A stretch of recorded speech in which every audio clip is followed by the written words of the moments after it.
welcome everyone. Good morning and welcome to Books and Beyond, our November 2021 session. And today, our host is Serena Snyder. Many of you may know her. She started out as my intern after graduating from the University of Memphis, and then she worked for the library as a library assistant in the East Shelby Branch Library. Now, congratulations to Serena. She's now an admin associate with the Memphis Music Initiative, and she has agreed to be the host for this book before she moves on to her new position. But anyway, let's welcome Serena to be the host of our today's book talk. Yay. Good morning, everyone. Welcome. Thank you. Thank you. Good morning. It's good to see everyone. I thank you for allowing me the pleasure to introduce Miss Angie on today. As you guys know, Miss Angie Cella, correct? That's how you pronounce your last name? Yeah, that's right. All right, is the author of Blinger, an entrepreneur's faith-based journey. And Blinger basically details, but we'll allow Miss Cella to give you more of an overview of her book, but it details about her journey becoming an entrepreneur and developing a very, very successful product and business mindset that she's been able to, reap so many benefits off of, through the past coming years. So we thank you for joining us, and we thank you for sharing your story with us. Awesome. And yeah, if we just want to get right into it, if you could just tell us a little bit about your story, how you came into Blinger, the product and the book, what encouraged you to tell your story, after developing your invention. Okay, great. Thank you, Serena, and congratulations on all your successes. Thank you. My name is Angie Cella. I'm a single mom. I have 4 children, and the idea for Blinger came to me in a dream, and it was such a challenging journey that evolved from that moment that's why I was compelled to answer your question, Serena. That's why I was compelled to write the story, because I felt other people needed to hear this. Not only that, it had a good ending. So it wasn't like, I struggled and struggled and struggled and nothing came of it. And actually something came of it. And it's obviously very rewarding when that moment can happen. There's a great quote in my book that I found, and I'm probably going to get it wrong here, doing this off the top of my head, but it's basically the measure of the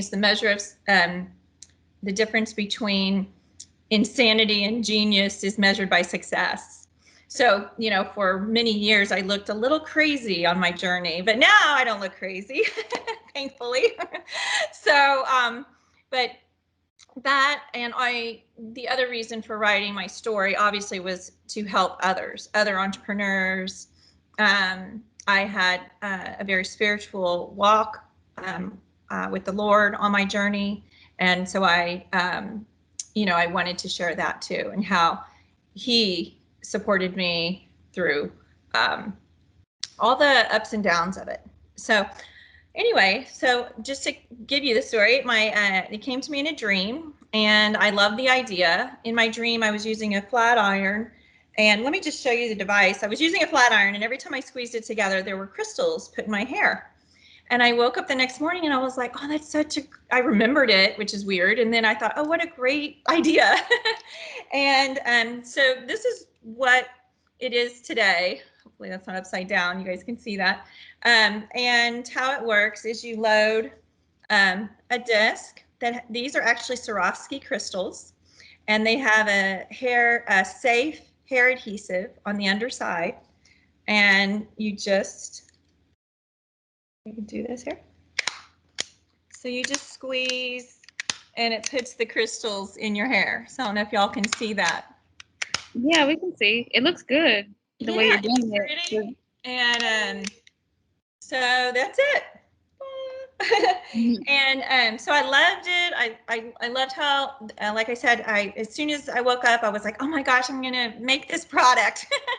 We need this. Women everywhere. So I woke up my daughter. She was 10 or 11. I should know this by now, but woke her up and I stuck some rhinestones in her hair, and thankfully these rhinestones didn't damage her hair, but some rhinestones you get at the craft store don't have a safe glue on them, so don't do that. And then I told her to go play. I thought, let's see if they fall out, and they didn't. And so determining the adhesive was a big part of my journey too, and figuring out the right, and basically this is a hair adhesive. It's specifically made for hair. It's a medical tape, basically. It's good for skin too. So I put Blinger on a few bald men over the years, because they always think they have an excuse not to do it. And I'm like, oh no, we can do it right to your head. And actually how the device opens up, you can just go right to the head. So they're like, darn it, I'm bling their bald head. All right, so then a few weeks after the first dream, I had another dream, and this time it was with God, and he said, I want you to make this product. And that, a lot of people might think, because I was, I had been saved, I was a Christian, I was saved late in life, and to some people that might be like, oh, that's so profound, but for me it was very weird. It's like, why is God coming to me in a dream? Why does he want me to make this product? But it also made me feel special, like I'd been chosen for something important. And though I didn't understand it, I felt, well, it's important for some reason, and I'm going to do it. And I set out. I got on a call with one engineer, and he said, not only did he not think it was possible to do this product, but he didn't think it was possible for me to do this product. He made it personal. And so I write about that in the book, about people having authority over us and opinions over us, and how to deal with things like that. Because when you do set out on something different, you need to be encouraged, and you need to have a strong mindset, and just kind of arm yourself to handle those no's and negative comments, because they'll happen. And they did for me. And then I hired an engineer, and I call him Firm One in the book because I didn't want to put anybody down. And he took about half my savings, and then and he did not produce a viable product. Then I hired a second engineer. He took the rest of my savings and a loan that I ended up getting. Each engineer I hired, they would take anywhere from $10,000 to $20,000 to go to basically take it from an idea to a prototype, a working prototype of the idea. And I felt I needed a prototype as a first step, because when I would tell people about my idea, they were like, oh, okay. But they didn't see it. They didn't have the vision of it like I had, or maybe y'all might have even felt when I put it in my hair, it's like, oh, that's cool. And it's, it was just so effortless. And so I knew I needed a prototype. So the second firm I hired, they did make a working prototype. And that was the dream was November 2nd, 2014. And I know that because I took a picture of my oldest daughter when I put the rhinestones in her hair. And I found that picture, like a year later, and it had the date on it. So that was really neat to know the date of my dream. And then he made a working prototype, but it was too many parts. It was 18 plastic parts. And so I learned a lot about manufacturing through that, because that would have meant, and it was a totally different look, but we sell this as the toy version of the product, which is Blinger. I'm launching a women's version for brides and black tie affairs in February this year. But the toy version of the product, that meant it would have to cost around $80. And this is $20 at Target and Walmart. You know what I mean? So, and that's the right price point for the product, for a toy version especially. So, so I learned a lot about plastics and parts and manufacturing. And so then I had to I ended up having to hire a third firm, because the last guy, it's in my book. You have to read about all the angst I went through with these engineer guys. And so I hired a third firm, and they were supposed to go down in parts. They went up to 22 parts. This is now January 2017. And then later that year, I hired my fourth firm, and he was a mess. I mean, he was probably the worst one, actually. But he took it down to 6 parts, but he couldn't get it to work, and there were so many other issues with even timing issues with him. It was never going to come through with him. And so after my fourth engineer, that was January 2018. Now we're going into 4 years. I'm working on this, and my kids are growing up and seeing me struggle. But I didn't have the money, and I didn't know how. I only had one of 3 payments needed, and my fifth engineer was. I had actually looked at hiring my fifth engineer in January 2017 and chose the other people that took it up to 22 parts over him. And in the year later, when I went back to him, he had increased his contract from $16,000 to do it to $26,000. And I was like, oh, we've gone up. And, he gave me a reason. But I only had $8,000, and that was by the grace of God. And that's all in my book, how I even had money at that point. I had taken out several loans, and I was maxed out in debt. I had no more savings, of course. And I didn't even know how I was going to make his second and third payment to him. But I did tell him that, because I talk about integrity in the book and how important that is in our lives. And I told him, I said, I don't know if I can make, I don't have the money for the second and third payment, but I will pay you for those. You will be paid. I don't know how, is my point. So if you don't want to take me on as a client, I understand.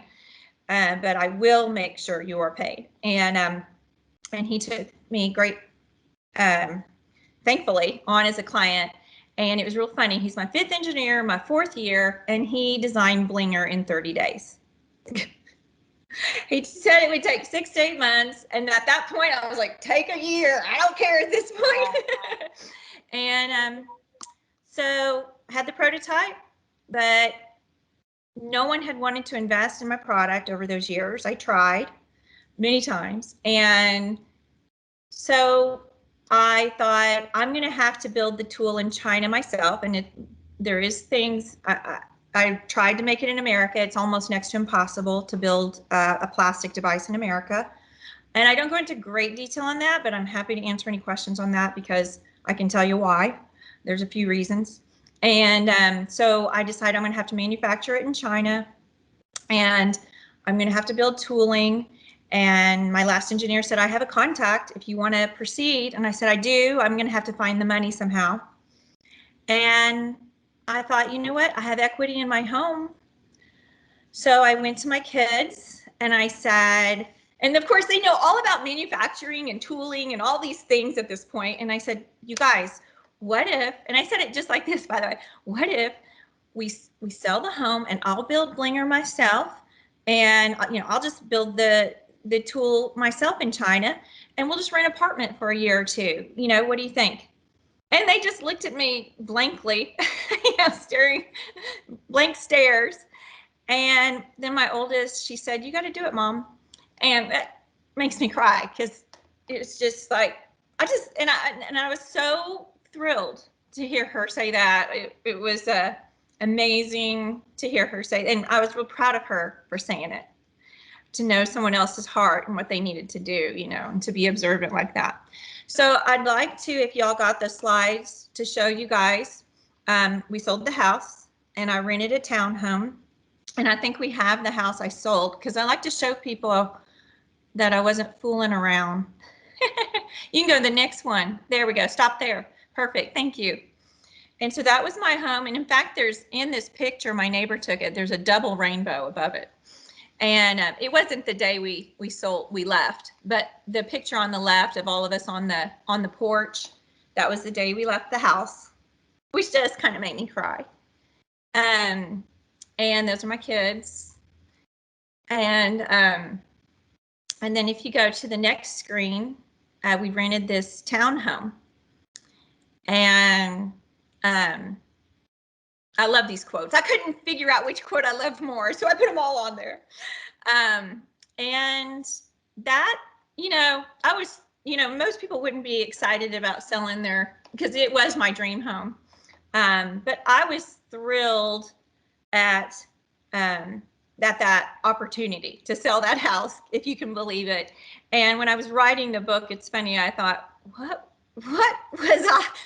was wrong with me? I really was on a mission, and I was compelled, and because I can't explain it now, just all the risk, it seemed I was really taking. But you learn about what's important in life doing things like this, and you grow as a person. So I encourage everybody to take a little risk every now and then. But anyway, you can put it back on me just for a second, and then before we show the last two slides, if you want. Serena, thank you. I don't know if I disappeared. So I was just saying, I don't care. Anyway, you get it. Okay, so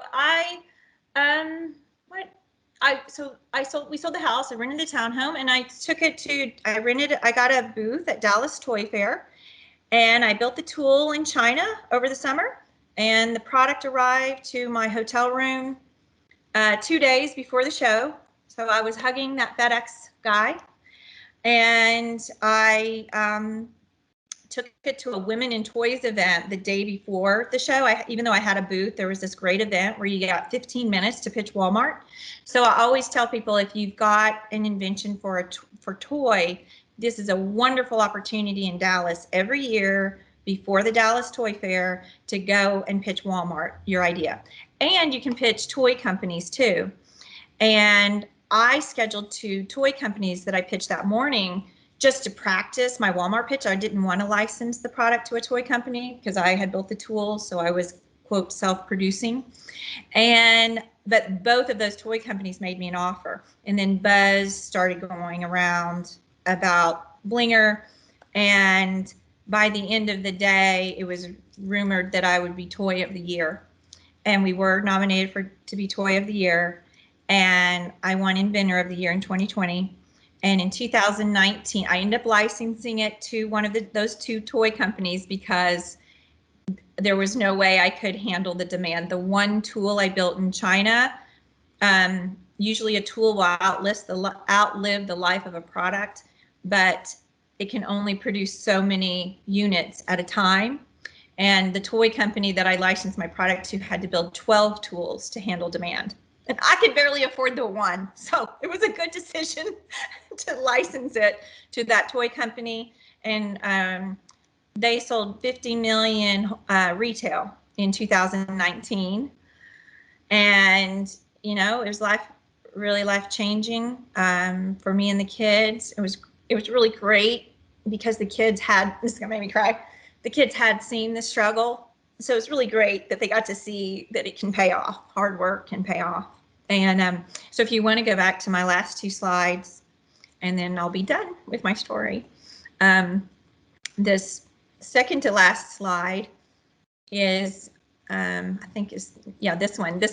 So day 1 was November 2nd, 2014.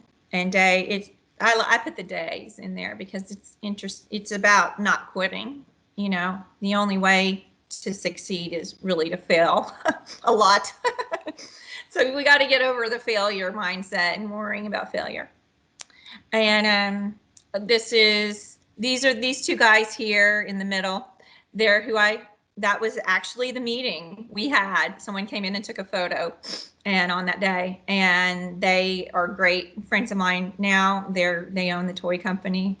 And over on the right, this woman up top here, that's the Women in Toys event, and you can see all the women just started lining up. That's actually how it it spread. Was it all the women at the end of that conference wanted their hair blinged?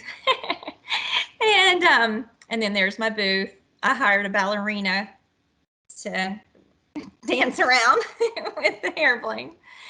And that's it. You can go to the next slide. And this past April, there's my new dream home with my kids. That's on the front porch. That's a big porch swing there. So anyway, dreams come true. That's it. It's beautiful. Thank you. Look, the dogs are even smiling in that picture. Yeah. I love this picture because when I was going through some of the story, I was wondering, how you understand how you see success now. How happy is Cambria for you? How happy are the kids? Because Cambria was a model, right? She was helping you model she was helping you model Blinger at times. So she was very integral throughout the journey in some parts. So, seeing them support their mom, how is this affecting them today? Your success and Cambria specifically, is she still pretty integral in Blinger? What Yeah, on with them? she really is. I'd say the role model in our home. She's amazing. She's great. 4.8 GPA. She works very hard for her grades, and all of them have good grades, which that I can't say for me in high school, but they're really good kids. I think how it impacted them, we don't sit around and talk about it, but I think it had to impact them, I would hope, and it seems to have, because they do believe, but they all want to kind of now set their own course, which I think is wonderful, So she does help me, and she will. If I really go to her and I say, I really need your help on this. And, sometimes I have to be careful because she is a child and I don't want to put too much on her, because she will internalize things, as I talk about in my book, and I won't realize it. And then, I don't want that for her. So I try to keep the pressure off, but sometimes I do. She is a rock. She's my, she really, and I'm very emotional, and she's just, Easy going. Yeah, she really can ground me and say, okay, Mom, that's a little extreme. let's not go that, how about we, so she actually kind of thinks like an engineer in a lot of ways too. So she was helpful that way. She can identify things that weren't obvious to me, even with some of the device and things not working. It was a very interesting thing that happened at the end after I licensed it to the toy company that she helped solve. So I think it's been great for them. I hope so. It's all, I don't want to say it's all been for them that I did all this, but in reality, I want to make sure that they're taken care of, and I want to give them, it's nice to be able to provide for them even in more ways than I could before. That's been very rewarding, I think. But, I don't want them to be spoiled. So I still tell them, no, you can't have that. Don't even ask me about that. But I think it's been good for them. I can't think how, I do think, the moving, when the townhome flooded with sewer water the first week of COVID. And I was right in the middle of building our new home. So we had to move to another home temporarily because we didn't know when our home was actually going to be built. So between moving in 2018 and then we moved in the beginning of 2020, and then we moved again. We moved several times in a 3-year time frame. So, but I think they're okay. I mean, they're resilient. They bounce back. So that was a little tough, though. I think all the moving. How old are they now? I'm curious. So Cambria is 17. Mm-hmm. And actually, she's writing an essay on how, so I might have a better answer for this in like a week, but she's writing a college essay now to get into some of the universities on how the business impacted her. So she's 17, Christian is 16, Evan is 14 this Friday, and Grace is 8 next Saturday. So a house full of teenagers. Wow. Okay. I know. I'm going to have 3 teenagers driving by the time Cambria is 19, because Oh they'll my have 3 oldest in cars. And then my insurance is already. Anyway, but We'll pray for you on that one. We'll pray for you. Yes, please. But I can open up the floor to any questions anybody may have. And if anybody needs some encouragement, I can start off with my list of questions, because I know I have a list. But yeah, the floor is open for anybody. Right here. All Am right. I muted? Can you hear me, Angie? Yes, I can hear you. Okay, great, great, great. I have so many questions. Let me just start with this one. Okay. Before you had the dream that night, that first dream, Yeah. had you prayed a specific prayer? I mean, I knew that you said you were saved and you saved later in life, and Wow, you're giving me chills. but Like, had you prayed a specific series of prayers Yes, I shortly did. before, a month before that dream? Yes, I did. I sure did. And how did you know to ask me that? Because you haven't read the Well, book. I felt it. I felt it coming through the screen. But can you Wow. elaborate on that a little bit? Yes, I have chills all over. I'm like, oh, yes, the prayer.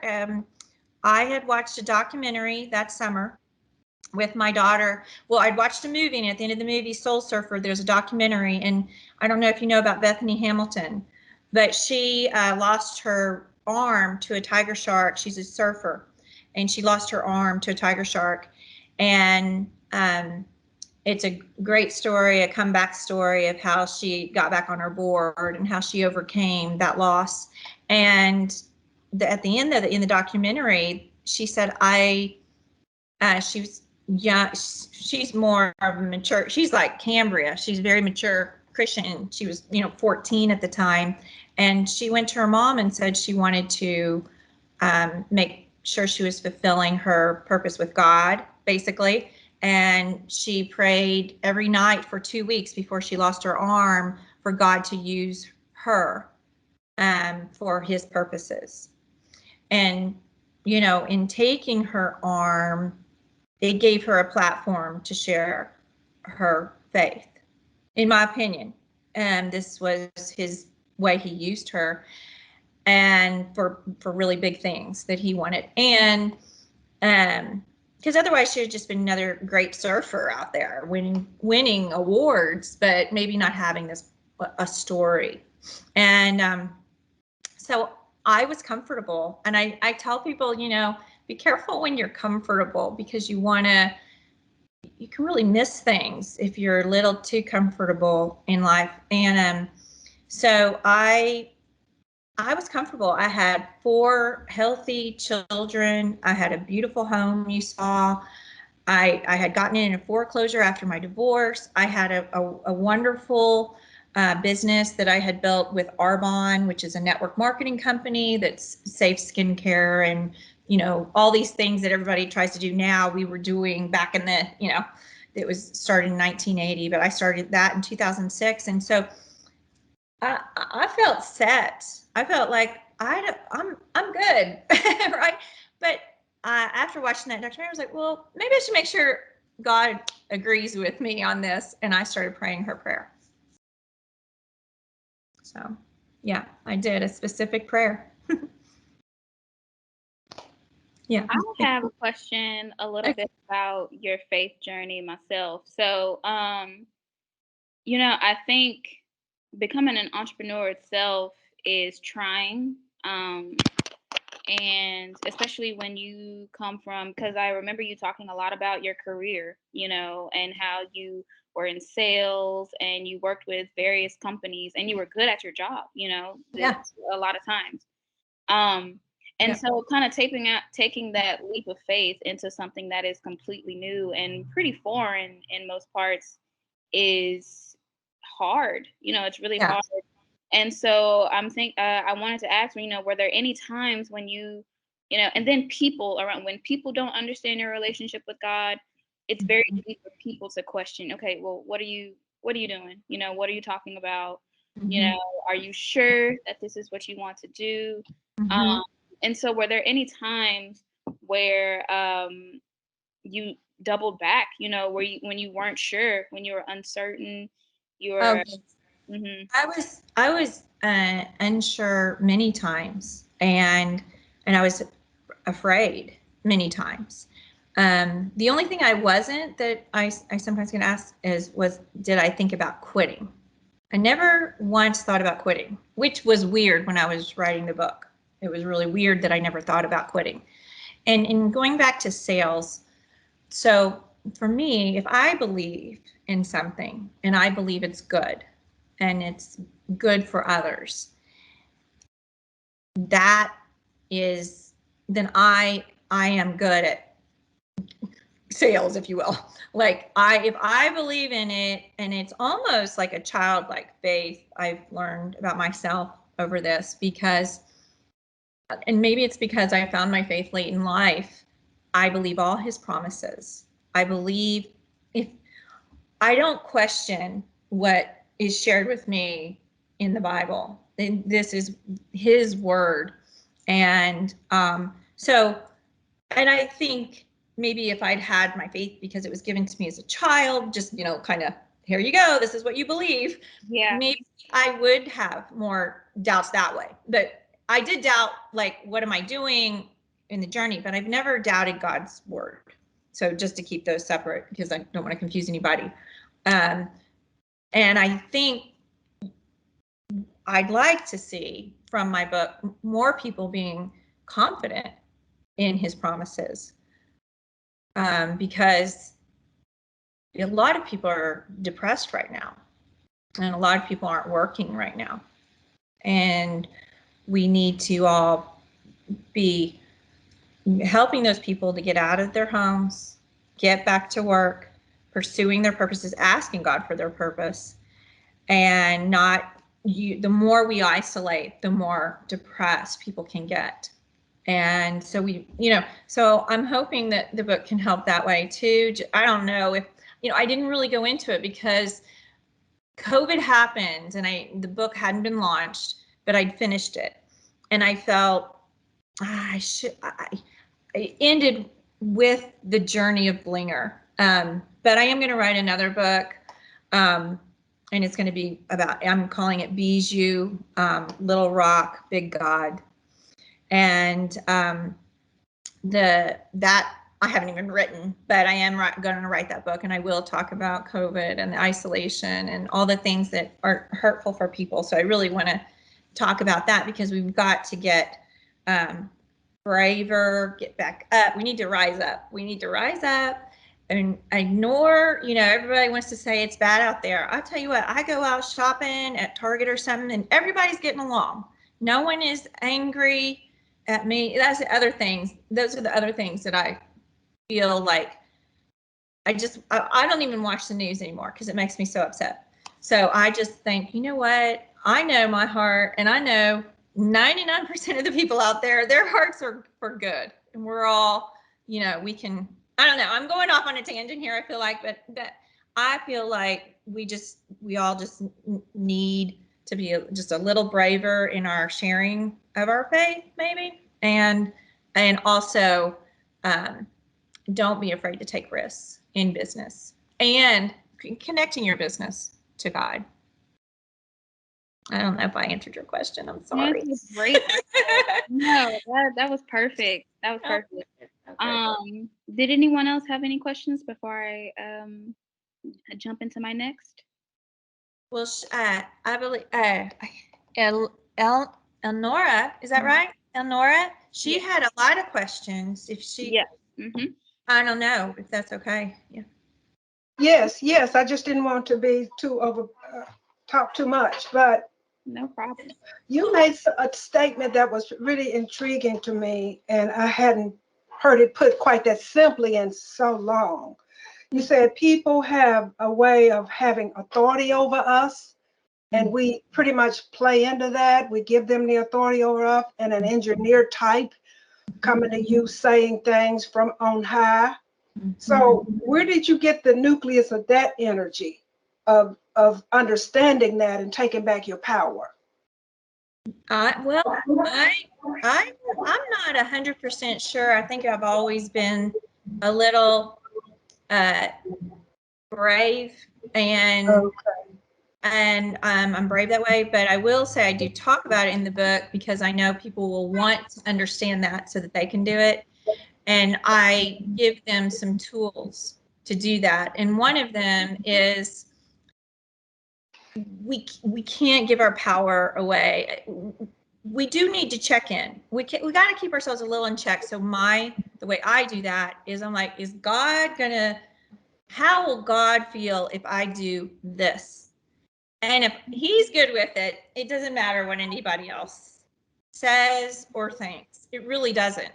So it sounds like I don't care what others think. I do care, of course. I'm human. I care what others think.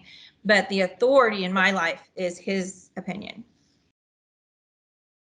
That's how I deal with it, because I still, someone will say something and, do you agree with that? Oh, you don't? Okay, good. I'm good. You have to really just check in with him, and because we do need course correction sometimes. So just be careful who you're listening to, too. I talk about that. Be careful who you're listening to. Some people are going to be giving you good advice. Some people have, I can't remember what it was. I was just recently thinking of something, and I was like, I wish they had, well, I do talk about one instance in my book, but just recently I had a situation. I was like, I wish they'd been a little stronger in expressing that with me, and they hadn't been. And, so I made a mistake with this other thing, and I don't even know what it is. I can't remember what I was thinking about, but, we do, so we all make mistakes, but it's just checking in with the right authority and listening to be careful who you're listening to. And no one should have the authority to tell you what you're capable of. Only God gets the vote on that. You and God. And it really does come down to that for me. Well, please let me follow up on something before I lose it. And it seems to me that you've been a big thinker for a long time. Mm-hmm. And when I say a big thinker, let's take the example of you going into foreclosure and selling a beautiful home. But the townhouse you moved into was a gorgeous, beautiful, stunning place. That's right. Even though you might have been seduced into feeling defeated or whatever, you moved into a place that was just absolutely gorgeous, the grounds and everything. So that whole big thinker thing, was that a part of your upbringing, or help us with that? It's funny because I think you're the first person who's ever called me a big thinker. I think my personality maybe, but thank you. I will say the townhome was my choice. That was a choice I made. I didn't feel bad about choosing the townhome. I will say it was a little hard because we had to double up in the rooms, and it was really tight. It was the 5 of us and the 2 dogs. And then I ended up hiring my first employee. She worked out of the townhome too, and I hired her when she was pregnant because I don't know, wasn't thinking that through, I guess, but I'm glad I did. So then she had her baby there. So there were a lot of us in a small space, and we made it work. I think if we hadn't had the dogs, it would have not been as hard. The dogs were the tricky part for us because it was just constantly, we have a doggy door now. I'll just say that. They can go out on their own. But, you're right. I don't know where the big thinking came from. I am a processor. I like to tell people I'm a processor. I think a lot of times we don't give ourselves room to think and process things before we respond to things. So I wish I did that more personally, and I'm working on that. I think math. I think algebra. I learned when I was learning algebra in like middle school or maybe high school that when you take these 2 things, you figure out this formula, and this formula, then once you know this answer, then you can move it up here and you can bring in this other answer, and you can now figure out these 2 things, and then that becomes something you can move up. and you can just keep growing that way. And as long as the truth is the base and you keep building on the truth, you can take your mind to some high places, I think. Okay, thank you. You're welcome. Thank you. All right, Serena. All What right. you got? Well, I have quite a few, but more about your entrepreneurship journey. So, what advice do you have for the people? Because we talked about this a little earlier, COVID has encouraged a lot of people to start their own businesses, work for themselves, just because, a lot of layoffs happened, a lot of businesses closed down. And it's just encouraged a lot of people to be able to depend on themselves as far as, finances and things. So, what advice do you have for people who are trying to, get into being their own boss, owning their own businesses, and then especially, during this time where things aren't they operate a little differently from how they used to. Yes. That's why we're just being super careful about everything. So, what advice would you give to people, especially all these young people who are trying to start out? Because I find it's really a lot of millennials that I'm seeing that are, shooting for, having their own businesses and things like that. So what advice do you have for young people that are trying to get started? My advice is to keep going, to just keep take that next step. And this step may fail. That's okay. Just take that next step. Do that next thing that's positive for your business, and keep making, and eventually all of it builds up to something really beautiful and yours. And it's wonderful when it's something you have built yourself, because, well, it can be bad too, because you'd be like, well, I built it. This is how it turned out, but it can also be amazing and wonderful. And there was something else I wanted to tell you. Well, and then of course the mindset. Well, I know, real quick, I'll come back to mine. The millennials, what I think is happening with the millennials is they saw a lot of parents after the mortgage crisis run into some, and now COVID, they are quickly learning things are not always peachy keen. And just that things can happen, things are tough, and I think it's a way of taking some of their own power back, if you will, to me, like, hey, if I'm going to make this successful, then I'm going to need to do it. I'm going to need to do the work. And so I'm really impressed with a lot of them and what they're doing, and it's probably because they saw their parents suffer a bit financially. The other thing is, what I would encourage a new entrepreneur is they should get my book. I'm not trying to sell my book. I'm just saying they should read the book, because there will be things in there that will help them. And a lot of it is mindset. I would say 90% of their success is going to come down to what's going on in here. 90%, because you're going to have to be tough in here. You're going to fail, and no one likes that. And you're going to have people be negative or not, you hire someone and they don't turn out to be like you as you think, and then, or they don't work out, or, you're downsizing, give up to get up, that's kind of what I did. I gave up to get up. And then having, kind of blinders on, a lot of people are going to question decisions versus the safety of a job. But really, I don't know how, that they trust that there is safety in a working for a company. People just don't stay with a company anymore for years and years, like they used to. So I think it's a mindset. 90%, I'd say, is how they're thinking, and they need to think like an entrepreneur. They need to think long term. Oh, and there's another thing I like to tell people. Life is long. I think we hear life is short. I get that. And I know I say it too. But life is long. We don't have to be happy all the time. You know what I mean?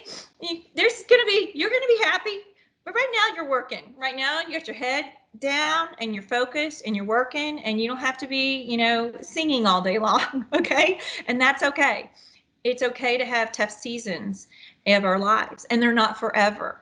They're just a season, so again, it comes back to mine, you've got to, okay, this is just a season of my life. This isn't forever, and life is long.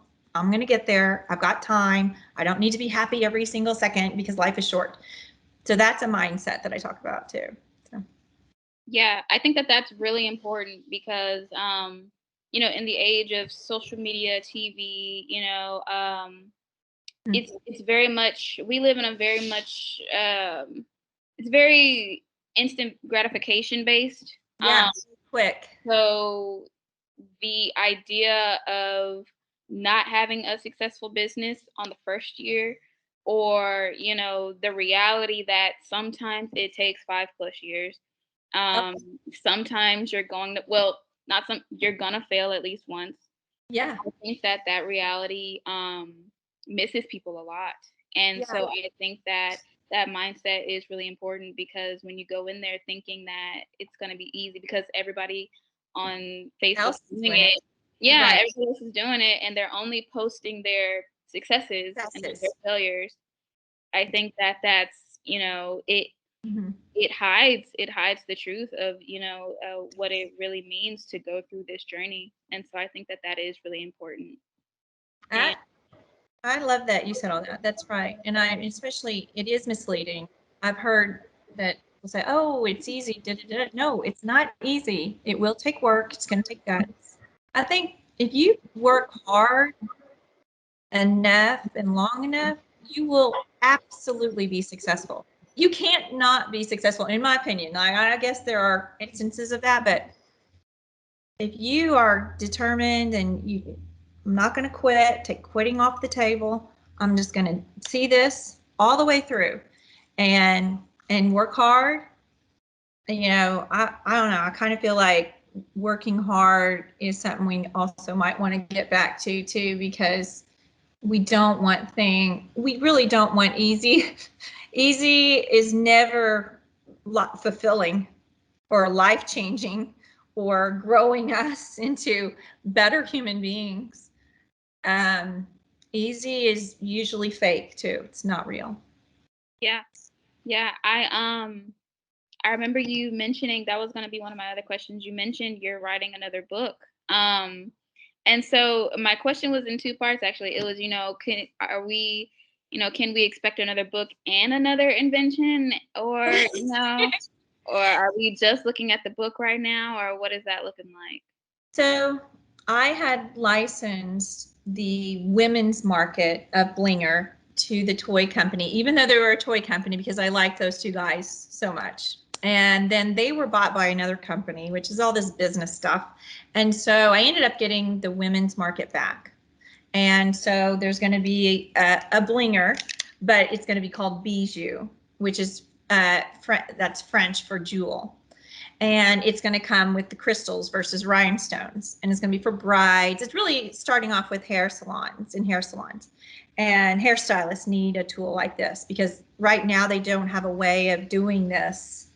They're not like this at all, not easy and not where they want it. There are strips that can be sewn in, or like strings of crystals sewn in, but it's time consuming and it's in one place versus however they wanted to, do the hair. So hairstylists are freaking out over Bijou, which is so cool and fun. So it's really the same product. I'm just finishing the job because I'm still on my mission to do what he's asked me to do. And I thought, you know what? We titled the first book Blinger, An Entrepreneur's Faith-Based Journey. So I'll write Bijou and I'll tell them about Bijou, because there's been a lot of interesting things, and I can talk about COVID and things that have happened since Blinger. And it's on my heart to do it. But no pressure, okay? It may be 5 years from now I write this book. Okay? I still have 4 kids, still a single mom. You know, and I'm putting a lot of pressure on myself to launch Bijou. It's coming out in February, so I'm a little overwhelmed with it. But I make notes. I've got notes on my book, and I heard David and Goliath story at my church, and the Swarovski crystals have been compared to diamonds, which is a rock. And he was talking about David and Goliath, and he said at one point, my pastor said, "Little rock, big God." And I was like, that's my subtitle. That's the subtitle. I had chills hearing that, because it's just amazing. It's so beautiful for Blinger and for Bijou, that this little stone, how this little tiny stone can make a huge difference when you have a big God. So, Right. Isn't that cool? I'm so excited about that. I wrote the title. Yeah, I have another question. Okay. Will you talk a little bit more about the application process, and how long does it stay there, and does it come out when you wash the hair? How does that work? Okay, so I can show you. So when you load the disc, this is the disc, and this has the crystals on it. This one's half used, so I want to get it in the right spot. So you just put it in there, and then close it, and then I'll put some more in. So, and then you put your hair here, not here. Everybody's always trying to put it up here, but you put it down here. And then once you know all that, you just squeeze. It's kind of like a stapler, if you think about it. It's just pushing the crystal through the disc and the hole at the bottom, and out. That was the last one. So, and then they stay in there. You can swim in them. You can't put them in wet, but you can swim in them. They work with all hair types, African American hair, or I haven't had, I've had a few instances with women have just put in an oil or conditioner in their hair, and if they have these little curls, that's tricky. But what I found is it's a pressure sensitive adhesive.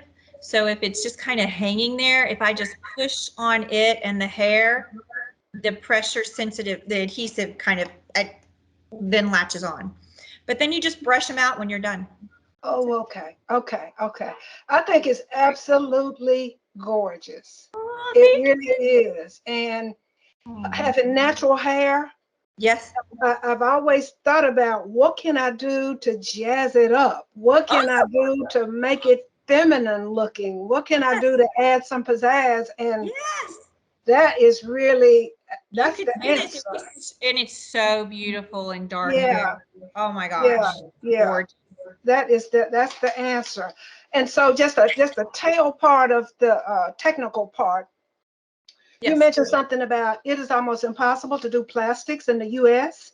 So in your production, and you're trying to execute the whole idea and get it into production, what was easier about China than the US, and what's going on with the plastics in the US? Okay, so there might be some products that you can manufacture in the US, like fabrics, textile. I think they call this textiles type products. Those I've heard you can get done here better, and they're more set up, and those things can happen. But for plastic, I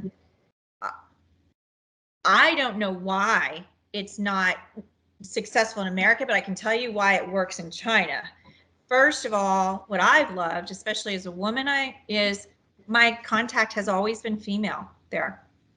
The females they interface with all the customers there. And then the engineers are male, which is kind of typical here too. Most engineers are male. Not all, of course. That's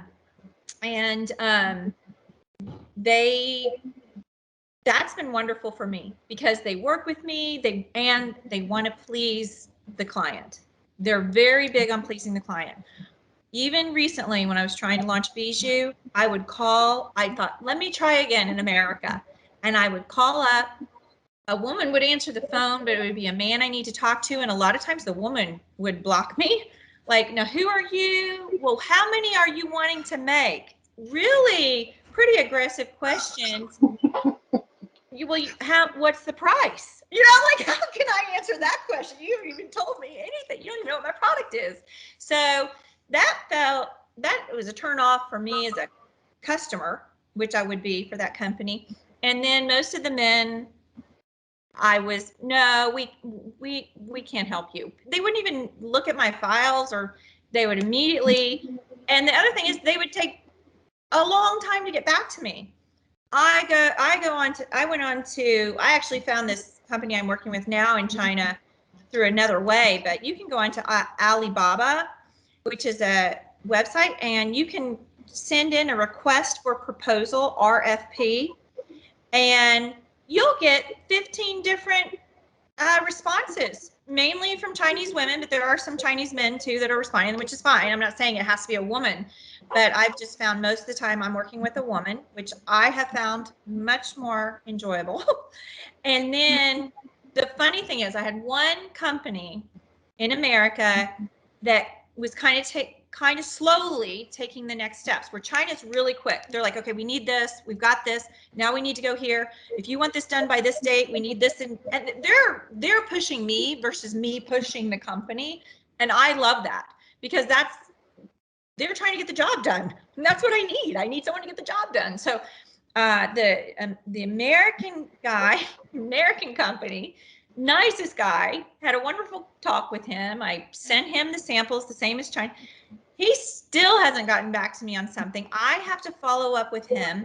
And the craziest part, okay, this is the big thing. Uh-oh, there's someone in the lobby. Something came up on my screen. Yeah, okay, thank you, Serena. This is the craziest part to me. Two things. One, he told me, oh, well, we're going to build the tool in China and then have it ship it back to us and run the manufacturing here.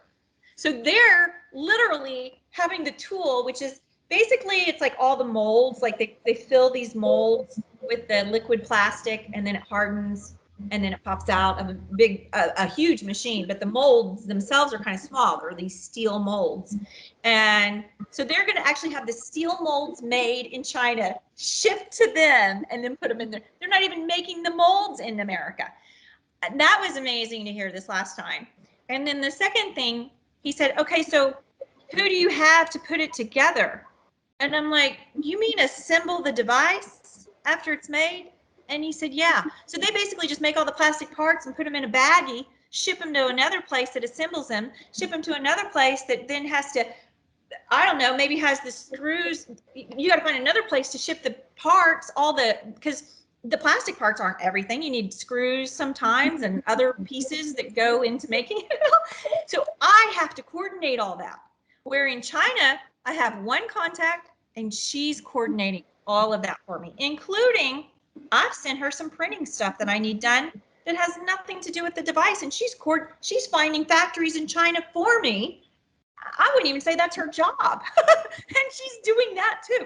And so for me, it's like a dream come true working with China. They literally take it from the design for manufacturing files. So once you have those, you can go to China with those DFM, they're called, design for manufacturing. And then your engineer can work with their engineers. And then to get that all polished, they'll make a prototype. They'll send you the prototype from China. You make sure it works. Then they build the tool. It takes 45 days. And then it takes like a day then to run 5,000 devices, to make 5,000 devices. And then they assemble them all. They put them in packaging even. Oh, that's the other thing. You don't even get packaging here. It's tooling, then getting all the screws, everything to go to this other place to put together, then another place for packaging, then fulfillment. I mean, I'm probably missing even a couple other things in there. But China, it's all in-house. One thing, they ship it to me. I can literally put it on the shelf. I certainly hope a lot of entrepreneurs get an opportunity to see this tape, or to hear you, or to be able to read your book. because it seems like in America, this is just me thinking this, hearing you, supposed to have been the big guns. We are supposed to have been the ones that created the whole from beginning to end process in manufacturing way back when. And good gracious, it seems like we're losing our way. We are. Cella has figured out, or other countries have figured out, what customer service really is, and they're hungrier for the long-term business. That's and right. They're I just hungrier. hope Sure. so many people are able to hear you express this, or I'm just pretty much blown away. I love that you said all that. I also think it comes back down to comfort, because a lot of these American companies, oh no, we're like, they're good. They have enough business. I'd never hear that from China. So they're comfortable, and that's a dangerous place. Comfort, I think it can be. I want us all to feel fulfilled and be happy and comfortable and peace. But just, you have to be really just careful that you're doing what keeping the big picture in mind when you're in those places. So yeah, they don't want the small. China they think more like an entrepreneur. They think, oh, this might be a risk. This lady Angie Cella, who's a one-man show over here, may not do well with her product here, but they're working with me and giving me a shot. And see, the other thing, I'm so passionate about this, I can't get off of it. The other thing is, you didn't really throw America under the bus. What you in your whole spiel here, as a matter of fact, you said in the middle of your trying to get, people to help you in the process, you kept going back to people here in the U.S. and saying, let me try again. Let me see if I can get someone, and that kind of thing. So I appreciate so much that you were broad-minded in your representation of what's happening. Meaning that, the U.S. is absolutely not going to get this right. That's not the way you approach this. You're just trying to get your product done. And it may be like the engineers, it took that fifth engineer to just do it in 30 days. There are good American, I'm sure, plastic companies out there. I just don't know them. I haven't found them. And I find with China, they all seem to be eager and ready to go with me. Like, no one ever said no to me from there. They're begging for my business there. And I didn't feel that way here with, like I said, let's say I probably only talked to 10, in all, because after a while, I'm one person, I'm making call after call after call and not getting a response, or getting weird responses, or not getting a call back, or being told no. And then I go to China and I don't even have to try, and I'm getting 10 responses with yes. So after a while, it's just like, why keep trying over here? Even, but I'm sure there are good companies in America that do this, and I'd love to know about them. I would. I'll tell you another thing that'll be challenging. What's challenging this is what I learned and I talked about in my book, because I've learned more since this. But I went to China. I went to China with the toy company in 2019. And when I walked onto the factory floor, someone turned to me and said, I bet you thought it was all automated. And I hadn't really thought about it, so I don't know if I would have thought that, but I probably would have. We think it's all put together by a machine, like all the pieces come together by, and it's just a machine that puts it all together. But it's not, it's people. There were 20 people lined up sitting in front of a conveyor belt, and each person had one aspect of Blinger to put together. So the first person had to put the stone on there. Then it went to the next person who put, this rubber kind of closure part on. And then the next person sewed this piece, screwed these two screws in for this piece. So it's all manual. And the problem with that here is they work for next to nothing in comparison to here. So the pricing is lower. So even with delays in shipping, because it's 5 weeks on a boat, or what's the other, just being overseas and there's and the import taxes. Even with all those things adding on, it's still less expensive because the labor, we get $15 an hour here at minimum, or I think it just went up to that. I don't know what they're working for in comparison, but it's probably not even half that. So that's the other part. So manual, there's so many people involved that, if this was put together, assembled in America, and everybody's getting $15 an hour sitting there, putting that one piece on and passing it to the next one, then that would make my costs a lot higher, obviously. I don't know what we can do about that one. Thank you. You're welcome. So Angie, this is Wang Ying. Yes. I have so many questions, but first of all, I think your book is just really an inspiration book, and you have from a dream, a vision to become a reality. And along the way, what do you think are the pivotal moments? What are the game changers for you to be from a huge risk to become a huge success? That is my first question. And the second one, there are several smaller ones, I guess. You demonstrated a process of doing these blingers. How did you manage to put the blingers on foreheads? On the bald heads. So, well, here, I got to put another disc in here. Let me get one. So you load it, close it. And so we call this the backing plate. You can move this out of the way. And so imagine if I had an updo like this. So I can go right to the head. I don't know if you see those. So it's simple. Got it. That's how I did it. So you can bling anything. You can, especially because you can, so here's my book, so I can just put it, right to the book. I see. I see. That is so fun to have the blingers on the bald head. So Yeah. next smaller question maybe. Oh, yeah. The more serious question, was what were pivotal moments? Pivotal moments. There were a lot of not pivotal, but there were a lot of moments that kept me going that were in retrospect failures. So every time I would get a new design or a new prototype designed by one of the engineers, that was exciting for me because I thought, this is going to be it. This is going to be the one.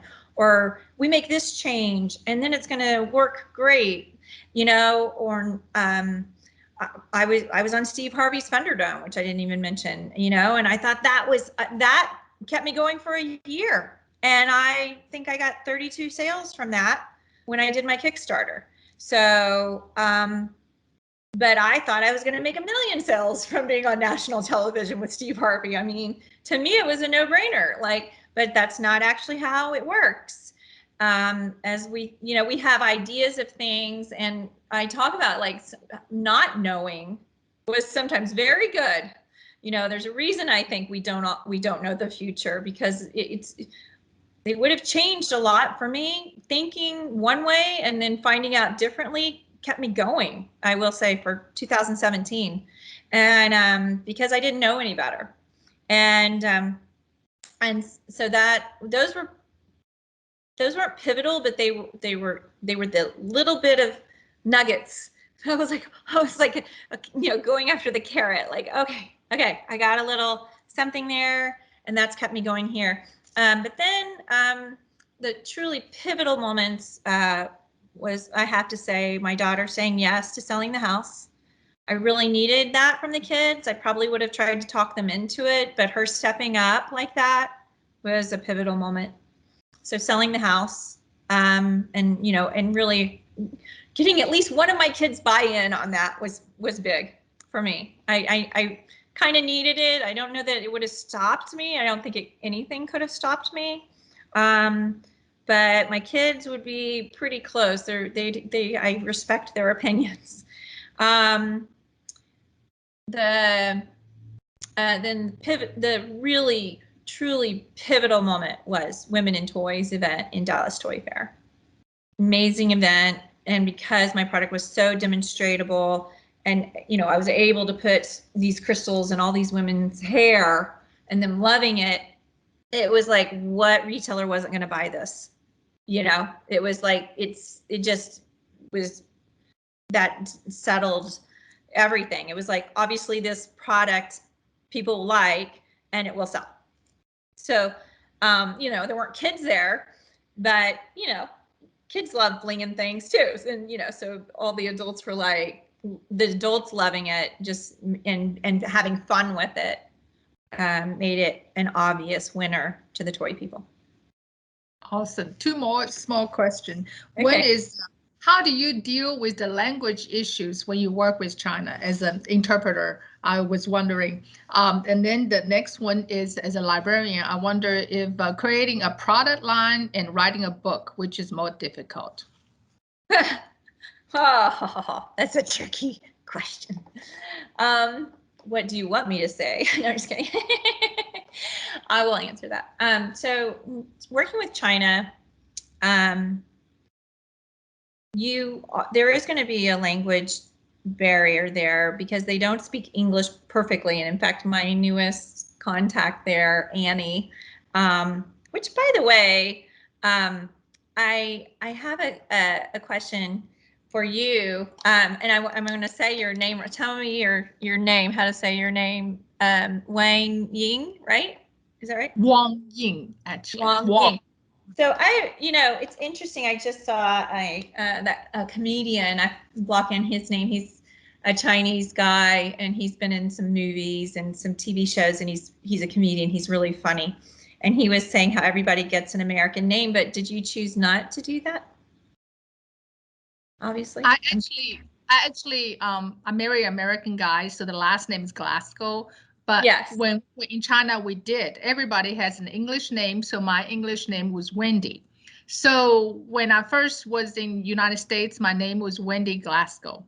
And when people saw me, they say, "You're not Wendy Glasgow."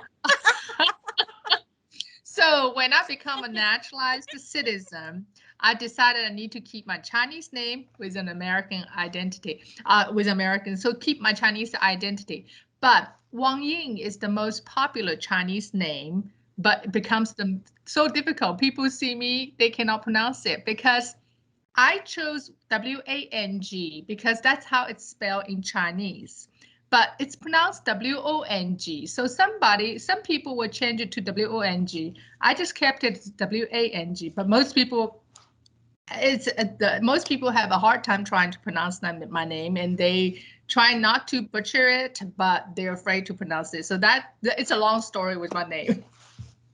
Well, I think it's great that you're using your Chinese name, and I find it interesting that they also have an English name. I kind of feel like it's a shame. Like, I don't know, but thank you for telling me that.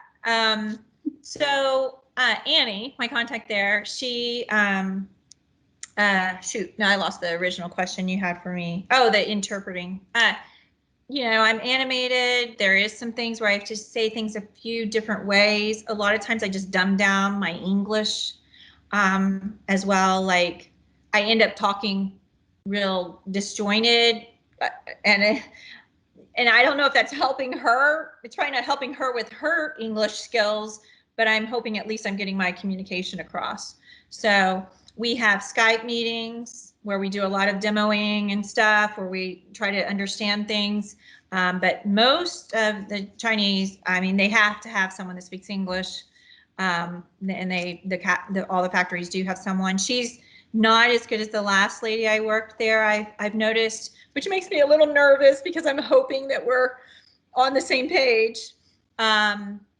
But, I had an issue last week. I was like, I'm not sure if we're on the same page with this, and I'm a little worried. So I sent an email, and she wrote back a very long email to me, making sure I understood their side of the business, which, again, is another reason why I love working with China. because they really do want to make sure you're happy and that we all understand what we're doing here. So did I answer both questions or all the questions? Which is harder, a product or a Oh, book? I avoided it. See? Well, they're just different. They're both tricky in their own right. You know, if I'd hired my 5th engineer first, I'd say the product's piece of cake and the book was harder. But that's not how it happened, and probably isn't ever really how it happens. So I would say probably the product, because you get a lot more support, especially when you have a publisher that's interested in your book. I would say the harder part for most people in writing a book is getting a publisher interested in the book. And that was not hard for me at all. And I feel a little bad about saying that. It was actually, I made one phone call and I had my publisher, and he's amazing. He even became kind of a mentor for me over these last 3 years. And that never happens apparently. And, you know, you have to make a lot of phone calls and a lot of pushing, a lot to get, but I think because I had a product on store shelf, I know this is why. I had a product on store shelves, and I was wanting and eager to write a book about my story, and I had a good story. So for him, it was like, but I will tell you, the first time I called him, he said, no, I'm not interested in this. I don't want to be an agent. If you're looking for a publisher, I'm not interested. And I said, I don't know what I'm looking for, but he ended up giving me his email, and I talk about that in the book, and I emailed him, and then he was interested when he saw, I sent him a short email about the story. With writing the book, one of the best things that you can do is if writing is hard and just actually doing the writing, because it can be, because you're always thinking, your mind is moving faster than your hands can get it on paper, is to speak it. And there are lots of services out there that will transcribe it. I think free services, I think Google has it for free, where you speak into your computer and it types up everything. So I recommend that to everyone. And then the more enjoyable part for me is editing that and moving it around and putting it into the right story and framing it. But I also had help with that. Arthur saw I was struggling, and basically he hired someone to come and record me.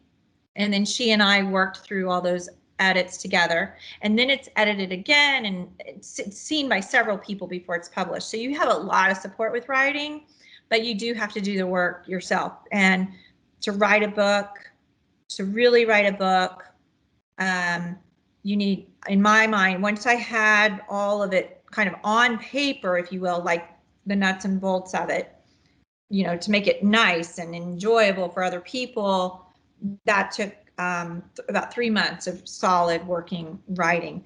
And the other problem with writing is, because you've got this great thing you're trying to write down, but you're trying to catch up with your thoughts and your writing. And then one child says, Mom, where's the blah, blah, blah, blah, blah? And it crashes, all the words just disappear in your head. So it was really hard writing with all the distractions in my house. I literally screamed at my children a lot during that time. So that was awful. But I kind of get now why writers go off to write, because they really do need isolation and seclusion, because those moments happen and you can't write fast enough. You can't type fast enough. That was my experience. But I would say product. I would say the product was the hardest part. The book had so many more enjoyable moments than I experienced in making the product too. So. Angie, may I ask something very quickly? I promise you this is my last question. Oh, you're fine. I love Okay. it. Okay, so I'm coming to Tennessee when I get to. Okay, so we're gonna do your hair. maybe you have not had this issue. I hope you say you haven't had this issue. But how do you protect yourself now that you have become successful in Blinger and that against the fake friends maybe, or the bombardment of companies that are headed your way that were not there during your journey? How do you isolate yourself and protect yourself against those people that are now flooding to get your attention? Yeah, it's really crazy, like how many people like all of a sudden are my friends.